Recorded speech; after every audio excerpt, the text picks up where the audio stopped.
following presentation is over Australia and the pre-European influence. Hi, I'm Samantha Mendez. Hello, my name is Lisa Nguyen. Hi, I'm Emily Oliver. Hi, I'm Christine Orwing. Hi, I'm Bethany. The Aboriginals founded Australia more than 60,000 years ago after crossing the sea from Asia, way before the European invasion. They encountered a very different living environment from what they were used to. But they kept exploring the land and figuring it out. They created little communities throughout Australia. They were different but similar throughout all of them. And since they were the first ones on Australia, they had to discover new ways to survive, and they used many forms of STEM to help them, which my fellow group members will be explaining. I thought that the main tool they used for survival was fire, so that's what I decided to talk about. Of course, there's the obvious reasons they would use fire back then, which was for light. It was very dark because they were the first ones there, so their only other source of light was the sun. Another way they would use fire was to cook, and they boiled a lot of eggs back then, which I thought was kind of cool, that they thought of that. They also used it to boil water because they wanted to get rid of bacteria, and I thought that was pretty cool because they knew that it would get them sick. Another way was, of course, to keep warm. It was a lot colder back then, and they had to wear a lot more layers, so like fire was like their main source of heat because they don't have the luxuries that we do of AC and stuff. Another thing I thought was really cool was they actually used slash and burn agriculture back then. They just didn't call it that. Yeah, so they would literally burn grasses like lands of soil, and then they would grow their grass and use it to feed their animals and get them bigger so they would eat them later. It's kind of sad, but then at the same time it's like they're surviving, which is really cool that they thought of that. And another way I saw them use fire was that they actually had Aboriginals actually had a lot of mini communities since they were the first ones in Australia, so there was a lot of land to go around. So they would actually connect communities together by burning down grasses to create paths to reach each other, and they would trade and all that stuff together, and it would be easy to find. So I thought that was really neat. And lastly, they would use fire to cremate important people, so that was a part of their culture, which I thought was really neat. So yeah, that's mostly how they use fire.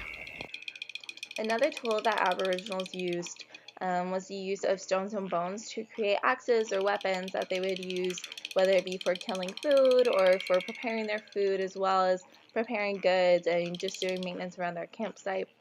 A lot of these bones and stones that have these precise chips in it have been found in limestone caves around Australia.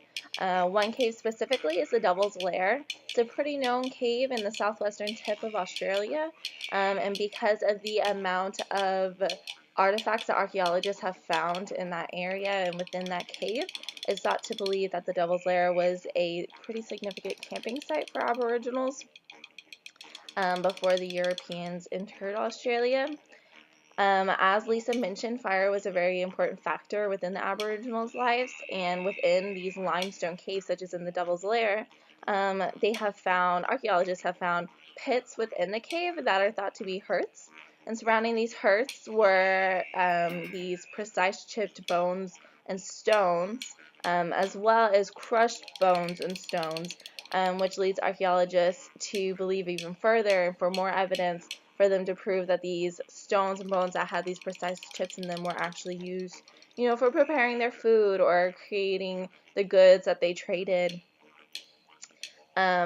Aboriginals had to utilize whatever materials they had surrounding them, and as we learned previously, a lot of these pre-European tribes really lived off of the land, and the use of bones and stones to create tools really benefited them as far as creating weaponry, as well as something sharp such as a knife or possibly a cleaver to create goods to trade. Medicine was imperative to the survival of Aboriginal people. One of their discoveries was tea tree oil. So today, tea tree oil is used all over the globe. It's used to treat acne, fungal infections, odor control like foot spray. It has antiseptic qualities. And the Aboriginal people actually used tea tree oil for wounds, and then they would also make a tea out of it to drink for like sore throats and throat ailments. Eucalyptus oil, these are eucalyptus leaves right here. There was another common oil that's still used today. It was discovered by the Aboriginal people. They would make a tea with its leaves as well, and they would use it to treat cold-like symptoms, fever, chills, and even sometimes upset stomachs. Today, we still use it. Cough drops, mouthwash, and throat lozenges all contain eucalyptus oil. Emu bush, another discovery by the ancient Aborigines. They would place the leaves on wounds and bound it into place. And actually recently, scientists discovered that emu bush actually has antibacterial compounds similar to penicillin or other antibiotics. Other plants they would use would snake vine, kangaroo apple, goat's foot, and sandpaper fig were all other herbs they used and plants.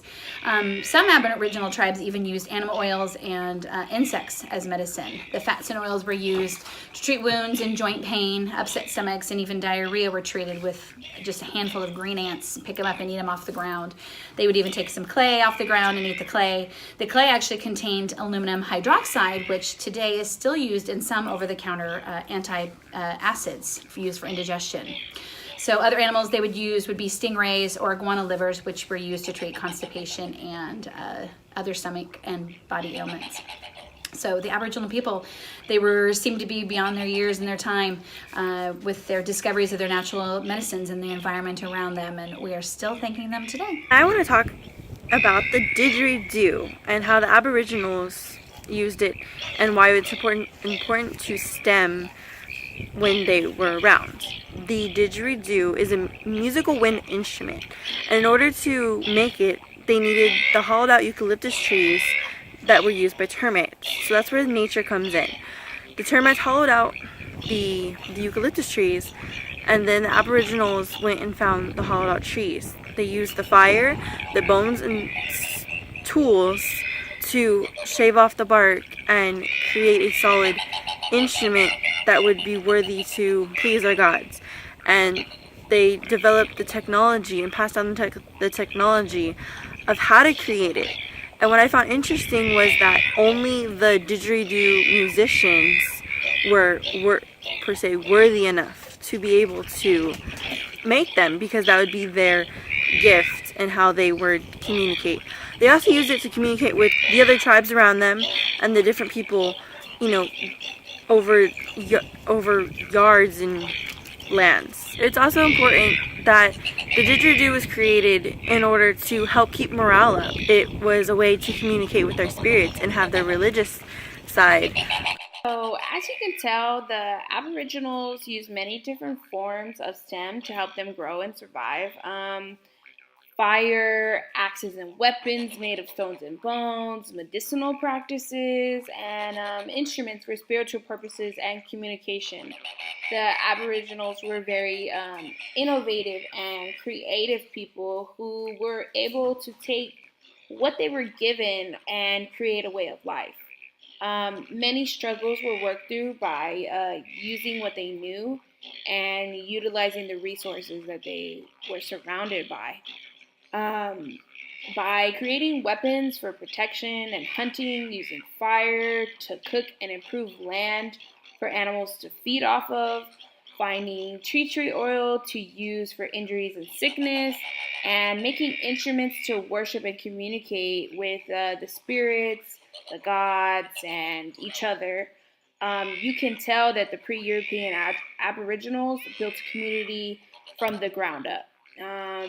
They were beyond their time, and the forms of STEM used were truly incredible. We want to thank you for watching our presentation and have a great day.